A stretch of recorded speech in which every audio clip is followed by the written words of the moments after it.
I like Taylor Swift. Okay. I'm going to establish that first and foremost. I think it's great that they're together. Sure. Sure. I don't know them, you know?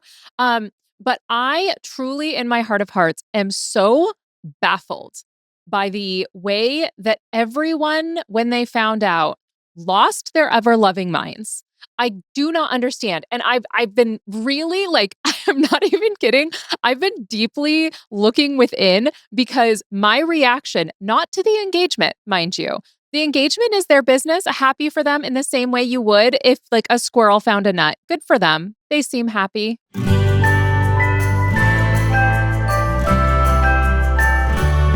How to survive the classroom. Have you ever wondered what I would say if my mother and my administrators weren't watching every single thing I do on social media?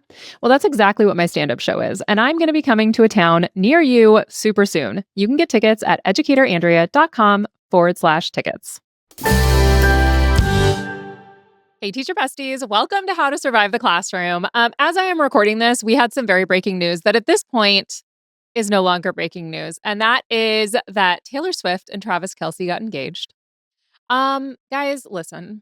Okay, first of all, I feel like it's relevant to this podcast simply because she announced it as your English teacher is marrying the gym teacher or something to that effect, which I did think was cute because I've heard from a lot of different people that like Taylor Swift in another life would have been an English teacher, right? But here, okay, listen. I like Taylor Swift. Okay. I'm going to establish that first and foremost. I think it's great that they're together. Sure. Sure. I don't know them, you know? But I truly, in my heart of hearts, am so baffled by the way that everyone, when they found out, lost their ever loving minds.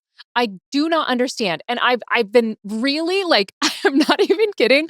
I've been deeply looking within because my reaction, not to the engagement, mind you, the engagement is their business. Happy for them in the same way you would if like a squirrel found a nut. Good for them. They seem happy, right? But it's not impacting my day, right? My reaction to everyone else's reaction is, I don't want to say disgust, but it is dancing that line a little bit. And I've been trying to figure out why I feel that way because it's not a good look to be like raining on someone's parade because I think it's great that people are finding things to be joyful about. I think that's lovely.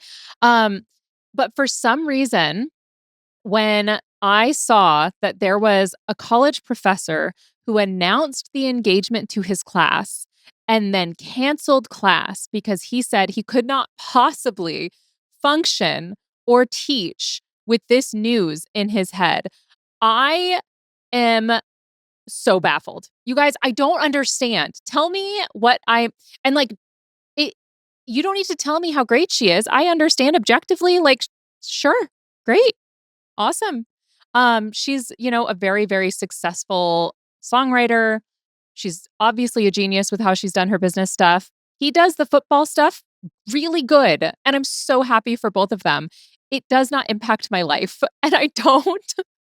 It's like, it's kind of like to me, in the same way that I feel like if you're watching a documentary and you see people losing their minds over like Elvis or the Beatles, and these girls are crying, right? They're weeping, and you're like, what is happening there? That's how I feel, right? It's just general confusion at all the enthusiasm and also confusion at me that I'm not excited. Because here's the thing, guys, I like her music fine. I, in fact, used a picture from one of her early music videos. I don't remember which one it was, but it was the one where she had like curly updo hair.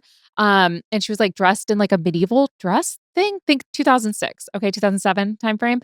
And I used that picture for my hair for my wedding. It looked nothing like that, but that was my inspiration. So again, like I've liked her stuff for a very long time, but I've never gone to a concert. But I'm not a concert girly, so I don't know of any musician that I would lose my mind over like that. And I like music. I don't know, guys. I don't know. I will tell you the news that I got very excited about this week, which you guys will probably not care about at all. And that is, and I hope it's true because I didn't actually verify it now that I realize it, that Elijah Woods and Ian McKellen are going to reunite in a Lord of the Rings movie about Gollum, and Andy Serkis, who played Gollum, is going to be directing it.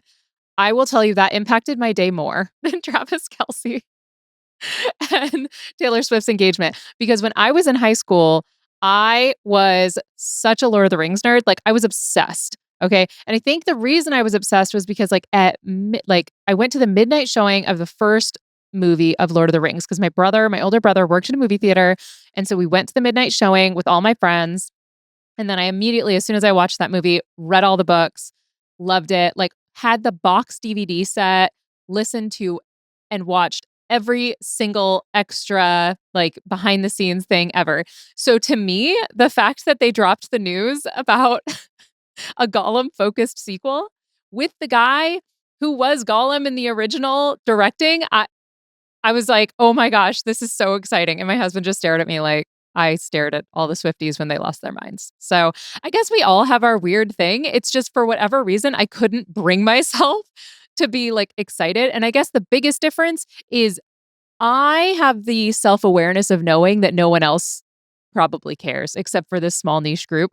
And unfortunately, I am very much in the minority when it comes to this Swift verse and all that that entails. And in my demographic in particular, millennial women are losing their minds. And so my Instagram, it's inescapable. And everyone's using their engagement photo as a meme and all of that. And so it's like not caring and then just a shotgun of that content being forced into my face, you know? But I wish them well. I'm sure it's going to be lovely. I'm sure the wedding is going to be insanely beautiful. Good for them. You know, I'm glad the squirrel found a nut, which sounds dirtier than I intended it. Um, Also this week, I have to tell you guys. So my kids are 5 and 7 now, and I am really, really trying to be intentional and I want advice. Okay. So parents of kids that are in this age or just got out of this age, I'm really struggling with figuring out how to create routines after school because we finish school at 3. I pick them up, get home at 3:30. We do homework, and then I don't want them just like sitting on TV. I want them to go outside and play. So I've been trying to do like an hour timer for them to play outside and like go and do kid stuff, right? Um, but then I'm also trying to take them to like the library once a week and like get them into like trying to remember the things that really stood out to me when I was a kid as super fun. And a lot of it was like playing with neighbors' kids and all of that. And that's starting to happen. But I want to know what other people's evening routines are for their kids because I can't be doing everything with them because I also like my job doesn't kind of stop always. So I want ideas because I have some stuff kind of in play right now, but we need to mix it up a little bit. Okay. Because I can only say, go play outside. Look at our great backyard and the play structure so many times before they start to riot. So, you know. So that's what's going on in my life is just disgruntled side-eyeing of some pop culture stuff and then routines and structure. Okay, breaking news. I just got it confirmed by my producer that The Hunt for Gollum is the new movie with the return of Ian McKellen and Elijah Woods. Guys. See? And a lot of you guys are just tuned out right now because you're like, who cares about that nerdy show? Me, I care. I will fangirl so hard. I really, really, really hope that they record it in New Zealand so that there's more locations for me to eventually visit because that is one of my all-time places that I have to visit and still haven't made it to. So, okay, we're going to move on because I know that I'm probably in the minority for being as excited as I am about this, but guys, it's real. It's going to be called The Hunt for Gollum. Get excited. I have to have a watch party when that one comes out. All right. So without further ranting, I think we should jump in to the voicemails that you guys sent in this week. Hey, Andrea. Kim here in Southern Utah. The kids just started yesterday. I teach special education in grades 10 through 12.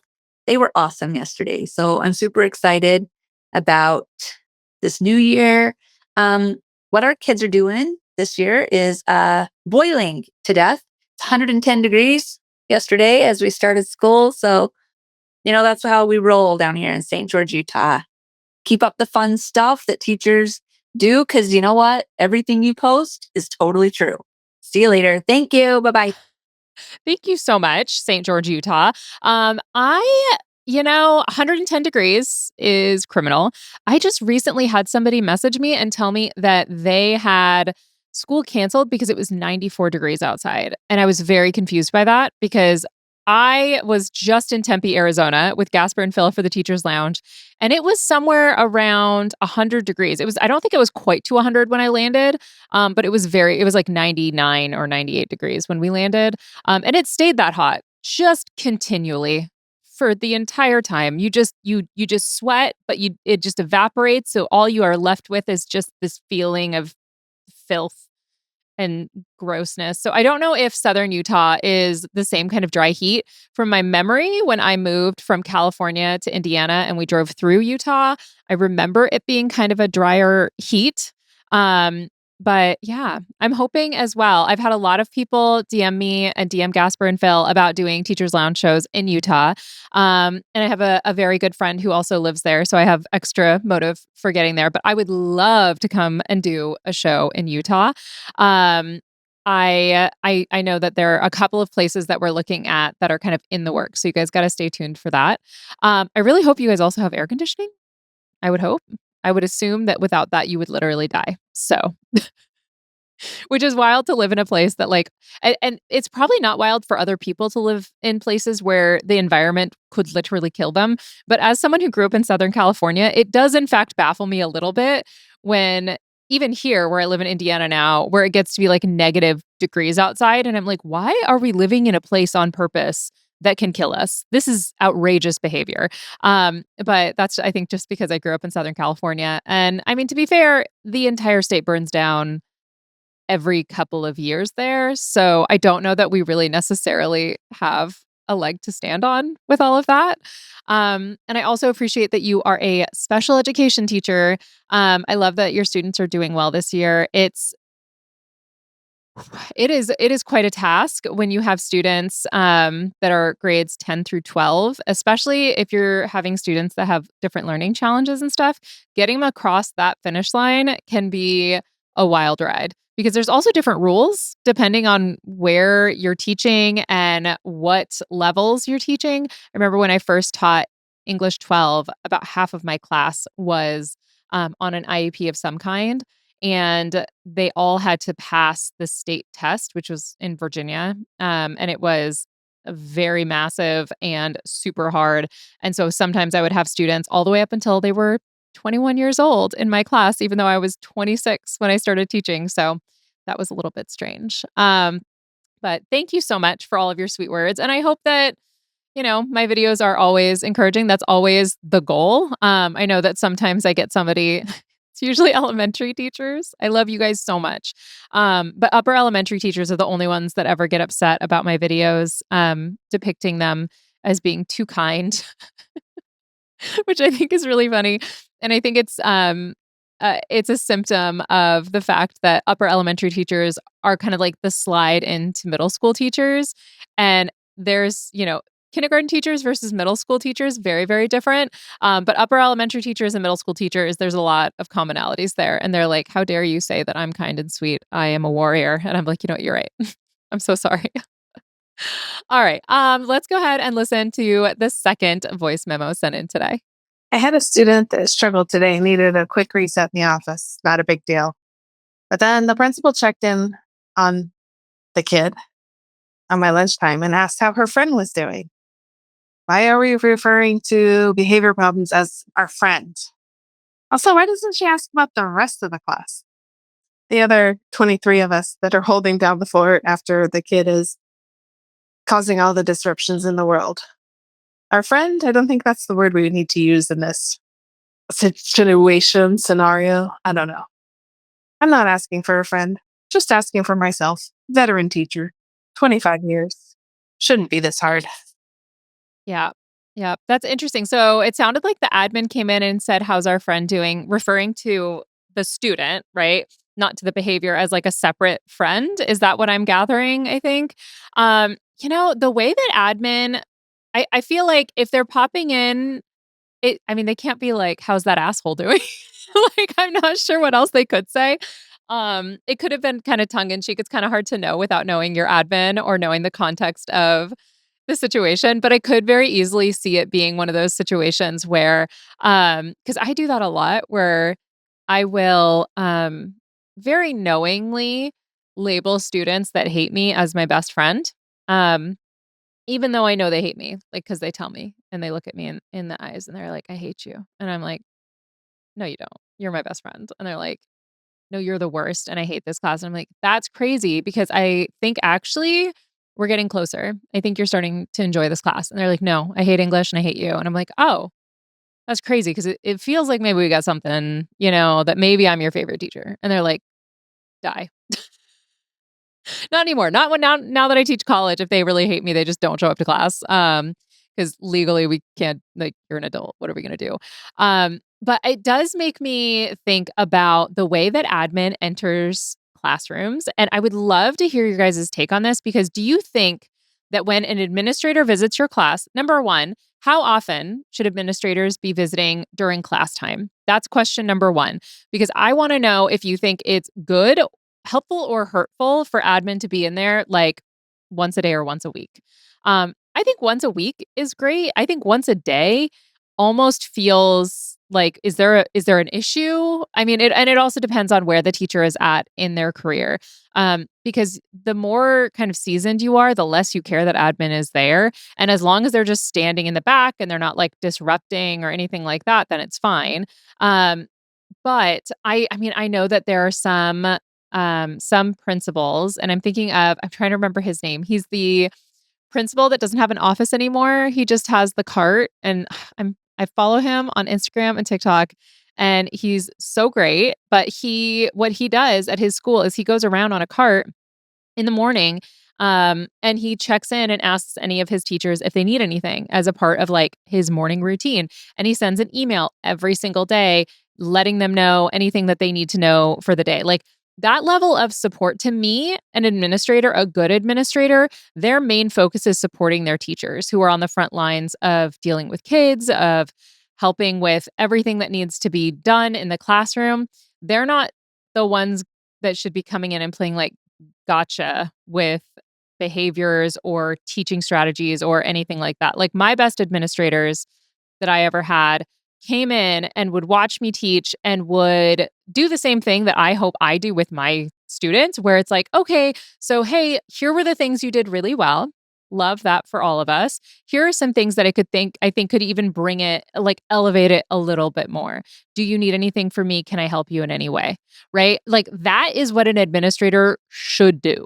I will say that most of the time, that's not the case with a lot of administrators. A lot of times, I've had administrators, especially ones who didn't spend very much time in the classroom, who felt like they were very much on a power trip and were only there to play gotcha or to make themselves feel important because they no longer have the audience of the classroom and they're sitting there with data and they're like, what should I do about this data that I can't directly impact? So I'm going to go over and I'm going to nitpick this teacher.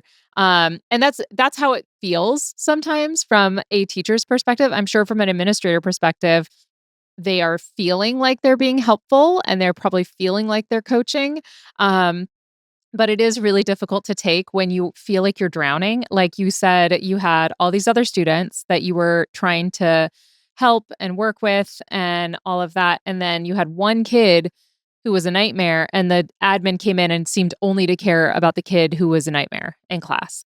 And that, man, I feel like that happens more often than not. Whereas teachers, we're like, we have to spend so much time managing these behaviors that the kids who are there to learn and the kids who are doing better don't get as good of an education. And I don't have a good answer for how we fix that because I'll be honest, the names of the kids that I remember the most and the most clearly are the kids' names who I had to say the most because they were acting up. And that's like, I don't know how to fix that either, where it's like, oh, yeah, like I had you in my class. Were you quiet and well behaved and hardworking? That's incredible. I love that for you. What was your name again? Like, I feel so bad because I know there are some teachers that have the gift of like they will see a student and they're like, "Ah, yes, my sweet angel. I remember you, your first and last name and the year you were in my class." Not me. And I don't know if it's an ADHD thing. This is something I've really had to struggle with as well. Like when I go around to the comedy clubs and stuff, and I'm really trying to get to know the people who are running the clubs and who are helping us out, and I try and listen for their names. And I will tell you, because now I'm doing this with Gasper and Phil. I'll have like somebody will come in, and these people are important. Like it's very important to meet these people, just like in any business. And so they'll introduce themselves to us and shake all of our hands. And the second they walk out, I have to ask the guys, I'm like, "What was his name?" And they're like, "Are you serious?" I'm like, "Yes, I'm sorry. Like I don't know what happens to my brain." But when I think because I'm trying to make sure that I am thinking of the courteous thing to say next, I can't hear what they're saying when they say their name. I don't know why that is. Unfortunately, that is a struggle I've had for a long time. Phil is much better at it, and so is Gasper. So I will give them a shout out for being much better about learning people's names and stuff. But for me, that's going to be a struggle. Um, if you heard that noise, it was the sound tile falling off of my wall. That you guys, and if you're YouTube watching it, you saw it in real time. I think that's the second time we've had that happen on the podcast because I don't want to drill into these walls. These are university walls. So I've been using some double sided tape and sticky stuff, and it is not effective. So, on that note, I'm going to share with you guys a resource that is very effective, and we're going to get to it right after this break.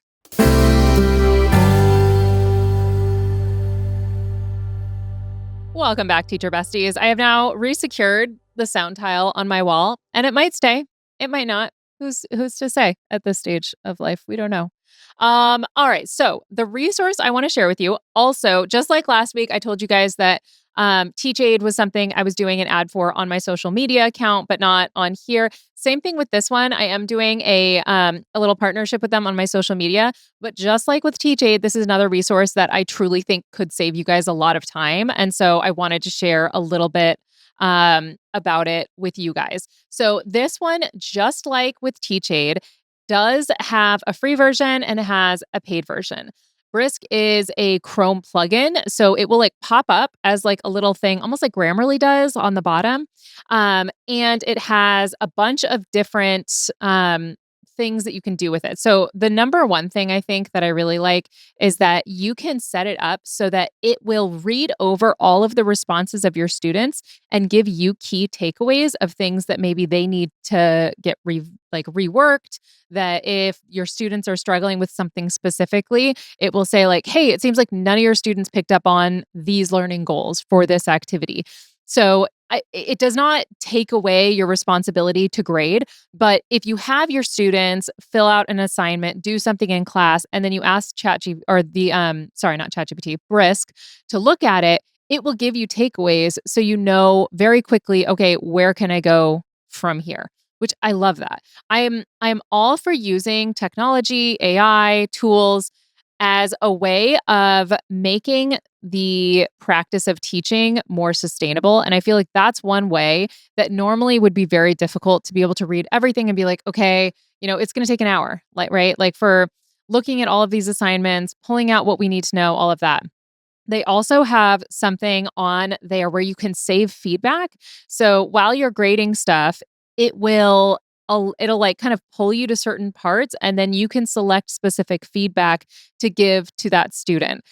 So it can be stuff that you have kind of created yourself. You can use the ones that Brisk have, but it kind of allows you to drive the feedback in a really meaningful way. I think that the biggest challenge with something like Brisk is that in order for it to be effective, you have to be on a computer. Your students have to be doing their work on a computer in order for it to be effective.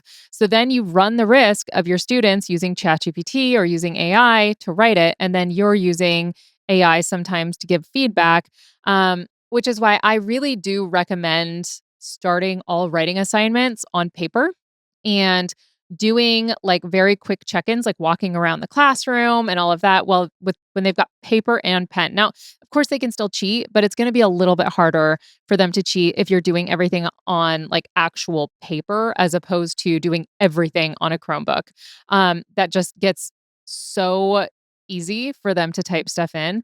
And I do think that we should be teaching students how to use AI in responsible ways. I actually, at the university, I am now part of a working group of university professors across the campus that are looking at AI and trying to figure out how we can use it responsibly and how we can use it in our instruction and how we can teach our students to use it. One of the things I think would be really, really cool within the AI world is if I could create some sort of AI virtual reality system where it can make a new teacher feel like they're in a classroom and give scenarios, and then the new teacher has to respond to those scenarios. I think that would be incredibly effective because you never know how you're going to handle something until it feels like you're in that moment. Um, and so almost like a role-playing game, but for new teachers. They already have a lot of stuff like this for within like the medical fields and stuff like that. But that to me, I think would be an incredibly powerful way to use virtual reality and AI and stuff like that. So I will keep you guys updated because I'm really nerding out and excited about the potential of kind of using AI and technology to help teachers stay in the profession longer and make it a more sustainable job, because that has always been the biggest issue is like we're so many of us are leaving after 3 years, and just imagine the kind of loss that we're having of like experience and knowledge when we lose half our workforce like every 3 years. That's crazy. All right. So I've already feel like pissed off enough people with Taylor Swift today, but I am going to give you guys a hill that I want to die on. Okay. And here's the thing. I think that this is something that people are kind of realizing with time and seeing who is successful, especially when you look at like the social media game. Like there's obviously the beauty part of social media where like hot people can lip sync stuff and have a billion followers. That's all they got to do, right? But the hill I'm going to die on is that charm and grit will outpace IQ every single time. I think it is more important to learn people skills and to work hard than it is to have a high IQ. And I think that part of the reason I feel this way is because I don't attribute any of my success or any of what I have done um, to a naturally high intelligence. I have a fine self-esteem. I think I am of average intelligence. I have never done an IQ test. I can tell you, my mom will love this. My mom prayed for all of her kids, all four of us, that we would be of average intelligence. She really did. I kid you not. She's like, I prayed all of you guys would have average intelligence, and I think that that was granted. Which is so funny because I feel like a lot of parents would be like, "No, my kid's a genius." No, my mom's like, "You guys are of average intelligence. I don't want everything to be easy for you because," and I think this is part of also why I feel this way, that like it's more important to have integrity and to work hard and to have people skills than it is to be naturally intelligent. And I will say that some of the smartest, most like high IQ people I know, people that I went to school with that like they never had to study for tests. Things came very naturally to them. They worked like probably half as hard as some of the other people that were in class with me. A lot of them are deeply unhappy, right? They some went to college, and not that you need to go to college to be happy at all. But a lot of them kind of just burned out because they didn't see the challenge in life. For someone of an average intelligence, there is always something that is kind of challenging, right? And there is something so gratifying about achieving something that you think is really challenging. So that's the hill I'm going to die on. I think that charm and grit outpace IQ every single time. So fight me. I'll die on that hill. If you guys have thoughts about why I'm dead inside and cannot celebrate Taylor Swift and Travis Kelce, or that you think that you are so smart that it's going to outpace somebody who has grit and charm, you can let us know. You can email us, Andrea at human-content.com or at Educator Andrea.